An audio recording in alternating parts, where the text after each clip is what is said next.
నమస్తే మాస్టర్స్. రామకథ రసవాహినిలో పరశురాముడి గురించి తెలుసుకుందాం. పరశురాముడి చాప్టర్ కంటిన్యూషన్. రాముడు శాంతవదనుడై చిరునవ్వుతో ఆ వింటిని ఆ అంబును వరుణదేవుడికి ఇచ్చెను. అక్కడున్న వశిష్ఠునకు తండ్రి అయిన దశరథునకు నమస్కరించెను. భయకంపితుడై ఏ నిమిషమున తన కుమారునకు ఏమి ప్రమాదం జరుగునోనని దిగులతో కృషించి ఉన్న దశరథుడు పట్టలేని ఆనందంతో రాముడిని అక్కడిని చేర్చుకొని అనేక రకములుగా ముద్దాడి తల నిమిరి నోట మాట రాలేక, నాయనా ధన్యుడను, తిరిగి నిన్ను క్షేమంగా చూడగలిగితిని, నీ పరాక్రమ శక్తి అపారము అద్భుతం అని అనేక రీతులు కొనియాడెను. అంత రాముడు, నాన్న ధర్మమునకు జయము తథ్యము, కానీ ప్రారంభమున కొంత భయకంపితులు చేయును, బలహీనత వెలిపుచ్చును, కొంత అపజయం కూడా సూచించును. అయితే వాటికి లొంగక కొంగక ధర్మం అనే దృష్టి ఉంచుకున్న దానికి ఏనాటికి అపజయం లేదు, రాదు. కానీ మానవులు అంత సత్యము విచారించక లోతునకు వెళ్ళక పై రీతులు ప్రాకులాడుచుండు చేత అపజయం గురి అగుదురు. పై రీతుల ప్రాకులాడుండు చేత అపజయమున గురి అగుదురు. ఏదో జరిగినది జరిగెను, ఇదంతా మీ ఆశీర్వాద బలము అని మరొక తూరు నమస్కరించి, చతురంగ బలములు అయోధ్య పోవుటకు తమ ఆజ్ఞకై కాచుకొని ఉన్నది, వారికి ఏదైనా సెలవిచ్చట మంచిదని అనగానే దశరథుడు అమితోత్సాహంతో, నాయనా ఇంకా ఆలస్యం ఎందుకు, సుఖదుఖములు ఒకదాని వెంట మరొకటి వెంటాడి వచ్చుచుండును, శరీరంలో నీరసం కలిగించెను, నగరమునకు వెళ్ళిన తగి రీతిలో ఆనందం అనుభవించవచ్చు అని మంత్రిని పిలిచి సైన్యం అయోధ్య నగరం వైపు బయలుదేరినట్లు ఆజ్ఞ చేశాను. అంత చతురంగ బలములు విజయధ్వనులు మ్రోగించిరి, దారిని నడుచుటకు మొదలుపెట్టిరి. దశరథ మహారాజు కొడుకులతో కోడలతో గడిచిన అద్భుత చర్యలను ముచ్చటించుచూ ప్రయాణం సాగించెను. నగరమునకు సమీపమును వచ్చుచుండగా ముందు కొంత సేనలను పంపి నగరమున తన రాకను తెలియచెప్పెను. పొందిన విజయమును అమితానందంతో అనుభవించుచున్న సేనలు శరవేగంతో నగరముకు చేరి రామ లక్ష్మణ భరత శత్రుఘ్న సతీ సమేతులైన నగరము ప్రవేశించుచున్నారనియు దశరథుడు అమితానందంతో ఈ వార్త పంపెననియు తెలుపగానే పురజనులు గంతులు వేసి నగరమును అనేక రీతుల అలంకరించుటకు సిద్ధమయ్యరి. వీధులు అలంకరించరి, అరటి కంబములు పాతిరి, నారికేళములు కట్టిరి, రాజవీధుల్లో పన్నీరు చల్లిరి. నగరమంతయు అతి సుందరంగా శృంగారించిరి. మంగళ వాయిద్యములను వాయించి వారికి అనేక గుంపులుగా నియమించిరి. ముందు సామగ్రి సిద్ధపరచిరి. చెప్పటానికి సఖ్యం కాని ఆనందంతో పురజనులు క్షణములు లెక్కించుచు దాదులు కాచిరి. స్త్రీలు కిటికీలపై మిద్దెలపై అనేక రకముల బురకాలు వేసుకొని పరదాలు కట్టుకొని కిక్కిరిసిపోయిరి. కోడండలతో కొడుకులతో దశరథుడు నగరమునకు ప్రవేశించెను. మంగళ వాయిద్యములు మారుమోగెను. జనులు జైజైలు కొట్టిరి. స్త్రీలు మంగళహారతులు ఎత్తిరి, పన్నీరు చల్లిరి, పుష్పములు విసిరిరి. చుక్కల వంటి కోడండ్రల మధ్యలో సూర్యుడి వంటి కుమారులు వీధుల్లో వచ్చుచుండ అనేక మంది దేహంలో మరచి ఆనందించరి. కొంతసేపు చూచుచున్నను తనివి తీరక వీధుల్లో కొంత దూరం చూచుచు వెనుక నడుచుచూ వచ్చిరి. వీధులు దాటి రాజభవనం చేరిరి. అంత సింహద్వారం ధర బ్రాహ్మణులు స్వస్తివాచకములు పలుకుచుండ, దాదులు అనేక రకములైన దృష్టులు తీయుచుండ మంగళహారతులు ఎత్తి కోడండలను కుడికాలు లోపల పెట్టండి అని దాదులు పాదములు పట్టి ప్రార్థించగా కోడండ్లు కులికాలు లోపల పెట్టి నడిచిరి. అంతలో అంతఃపుర ప్రథమ ద్వారము చెంత వేచి ఉండిన కౌసల్య, సుమిత్ర, కైకేయులు ఎదురు వచ్చి గంధములు చల్లి పువ్వులు మడచి కుంకుమలు పెట్టి కోడండలను అమిత ఆనందంతో ముద్దాడి దగ్గర చేర్చి శిరస్సున ముద్దులు పెట్టి ఆశీర్వదించిరి. అంత నలుగురు కుమారులు కోడండ్రులు జతలుగా ముగ్గురు తల్లులకి నమస్కరించిరి.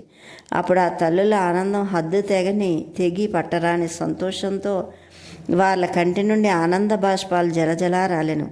ఇంతలో దాదులు క్షీరాన్నము బంగారం పళ్ళెంతో పెట్టి తీసుకుని రాగా తల్లులు తమ కుమారులకు కోడండ్రులకు నోట్లో పెట్టి తినిపించిరి, పాలను అందించిరి. లోనికి తీసుకొని పోయి పూర్వమే సిద్ధపరిచిన అభ్యంగన స్నానమునకు తగి రీతిన ఏర్పాటు చేసిరి. ప్రయాణపు బడలిక తీరుకున్నట్టుల కుమారులకు మగవారును కోడండ్రులకు ఆడదాదులు ఒడులు పట్టుటకు నియమించి అభ్యంగ స్నానములు చేయించిరి. కొంత తడవు విశ్రమించుటకు ఆజ్ఞ యొసగిరి.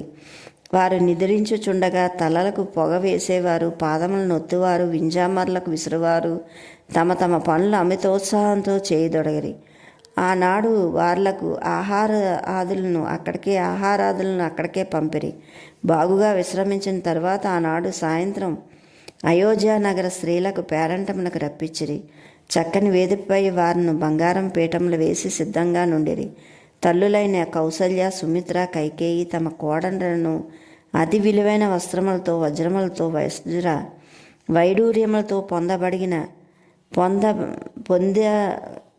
పొదిగింపబడిన ఆభరణములతో అలంకరింప ప్రత్యేక దాదులను నియమించిరి. వారును దగ్గరుండి చేయించిన కోడళ్లను చేతులు పట్టుకొని వేదికపైకి తీసుకొని వచ్చి పీటలపై కూర్చుండబెట్టిరి. అంతలో రామ, లక్ష్మణ, భరత, శత్రుఘ్నులు రాజు దుస్తులు ధరించి విలువైన ఆభరణములతో, కిరీటములతో వచ్చి వారి వారి భార్యల కుడిపక్కన ఆసీనులైరి. ఆ దృశ్యం చూచుచూ తల్లులు, పురస్త్రీలు ఎంత వర్ణించారో, ఎంత ఆనందించేవారో వర్ణాతీతము. వారు నలుగురు అనేక ధర్మాలు చేయి మొదలుపెట్టిరి. గోవులు, ధనములు, సువర్ణములు, భూములు, దానములు ఇత్యాది వస్తు వాహనాలు పంచిపెట్టిరి. బ్రాహ్మణులు వచ్చి ఆశీర్వచనములు చెప్పి అక్షంతలు వేసిన తర్వాత సుమంగళులు 108 దీపముల జ్యోతులతో హారతులిచ్చిరి. దిష్టి తీసిరి. అంత కుమారులు తమ తమ భార్యలతో లేచి తల్లులకు, తండ్రులకు, గురువులకు నమస్కరించి లోనికి వెళ్ళిరి. ఇంతలో కైకేయ రాజకుమారుడు భరతుడి మేనమామ దశరథుని దగ్గర చేరి, నేను వచ్చి చాలా కాలం అయినది. నాన్నగారు నా కొరకై కాచుకొని ఉందురు. ఈ మంగళ సమయమున నాన్నగారు ఉండినా ఎంతో ఆనందంగా ఉండేవారు. భరతుని పెండ్లి నాన్నగారికి తెలియదు. తాను లేక తన మనవడి పెళ్లి జరిగిందన్నాను తానెంతో నిరాశపడవచ్చును. కాన అట్టి నిరాశకు అవకాశం లేకుండాటకై ఆజ్ఞ యొసగి భరతుని నా వెంట పంపిన అక్కడ తిరిగి వైభవం జరిపిన నాన్నగారు తృప్తి పడగలరని ప్రార్థించగానే దశరథుడి భార్యలతో సంప్రదించి కడకు భరతుని పిలిపించి, నాయన, మీ మేనమామ యజాదిత్య నిన్ను తీసుకొని వెళ్ళుటకై వచ్చినాడు. మిథిలాపురమును పంపమని కోరిగా నేను అంగీకరించితిని. కానీ మీ తాతగారికి నీ కొరకై పరితపించుచున్నదని తెలిసింది. అందువలన అతని వెంట వెళ్ళుటకు సిద్ధము కమ్ము అని ఆజ్ఞాపించాను. భరతుడు, నాన్న, శత్రుఘ్నుడు కూడా నా వెంట వచ్చినా బాగుండునని తెలుపుగా అతనికి ఆజ్ఞ ఇచ్చాను. ఇరువురు భార్యలతో కూడా గిరివజ్రపురమునకు ప్రయాణమైరి. నాన్నగారిపై గల అభిమానంచే భరతుడు మారు మాట్లాడక తన భార్యతో బయలుదేరుటకు తగిన ఏర్పాట్లు గావించెను.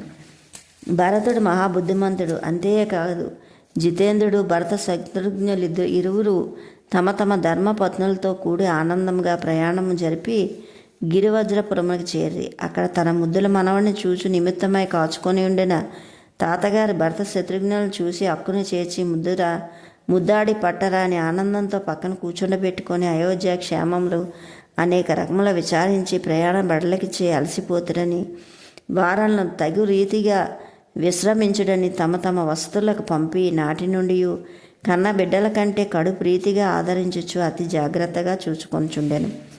తాతగారు ఎన్ని విధముల వారి ఆనంద అనుకూల నిమిత్తమై తగిన సదుపాయాలు కల్పించినను భరత శత్రుఘ్నులు ఏదో విధంగా అసంతృప్తిగా ఉండినట్లు కనిపించేవారు. కారణం, వృద్ధుడైన తండ్రిని, ప్రాణ సమానమైన రాముని విడిచిపి ఉండలేకపోయినారు. నిరంతరం దశరథుని రాముడి గురించిన మాటలే ముచ్చటించుకొంచుండేవారు. మధ్య మధ్య నాన్నగారు ఎట్లుండేవారు అన్న విచారం తెలియకుండా వారిని బాధించేది. వీరు భావములు ఇట్లుండా అయోధ్యలో దశరథుడు కూడా భరత శత్రుఘ్నులను తలవని నిమిషం లేదు. వారిని విడిచి ఉండలేకపోయినారు. మధ్య మధ్య వారిని ఎందుకు పంపితిమి, పంపకుండా బాగుండెను అని చింతించేవారు. దశరథుడు 4 కుమారులను 4 హస్తములుగా భావించుచున్నారు. ఒకనాడు భరత శత్రుఘ్నులను గురించి విచారించుచున్న దశరథుడు రామచంద్రుని చూచి అనేక విధములుగా మధుర భాషలను సలిపి సంతోషపరిచినాడు. Okay masters, like, share, subscribe. Thank you.